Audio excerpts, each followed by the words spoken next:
Next lathi charge చేయడం జరుగుతుంది.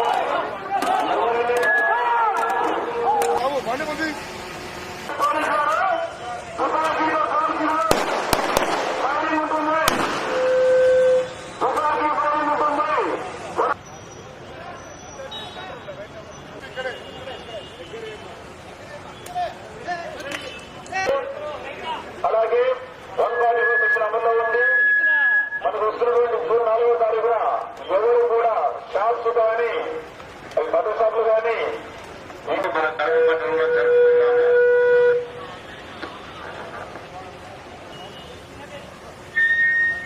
అక్రమంగా కుమ్మిపోయిన ప్రజలారా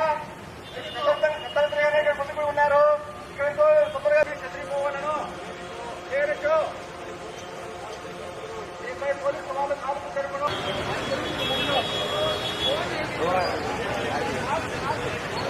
తప్పకుండా మీరందరూ సహకరిస్తారని నాకు తెలుసు. కడప పట్టణ ప్రజలు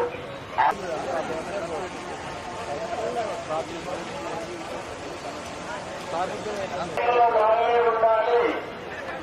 ఎవరైనా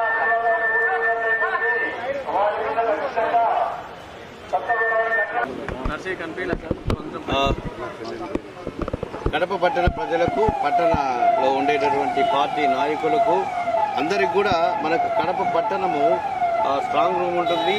జిల్లా నుంచి నలుమూలల నుంచి అందరూ కూడా నాయకులు వస్తారు, వాళ్ళ ఫాలోయర్స్ వస్తారు. స్ట్రాంగ్ రూమ్ ఉంటుంది, ఎన్నికలు ఉంటాయి కాబట్టి చాలా 144 ఉంటుంది, 30 పోలీస్ యాక్ట్ ఉంటుంది, election commission of India rules and regulation implement చేయాల్సి వస్తుంది. కాబట్టి ఓడిన వాళ్ళు బాధలో ఉంటారు, గెలిచిన వాళ్ళు ప్రశ్నలు చేసుకోవాలని చూస్తారు. ప్రశ్నలు చేసుకోవడం కానీ గుంపులు కొట్టడం కానీ చేయకుండా మీరందరూ కూడా, మీ మీడియా కూడా మాకు సహకరించి ఎలాగూ ఎన్నికలు అందరం కలిసి ప్రశాంత వాతావరణంలో జరుపుకున్నాము. అదేవిధంగా ఎన్నికల రిజల్ట్స్ రోజు కూడా అందరూ కూడా మాకు సహకరించి ప్రజల్లో మమేకమై అందరూ కూడా మన కడప పట్టణంలో చాలా శాంతియుతమైనటువంటి వాతావరణంలో ఎన్నికలు జరిగాయని చెప్పి ఎన్నికల కమిషన్కు మన ద్వారా తెలియజేసుకుందాం.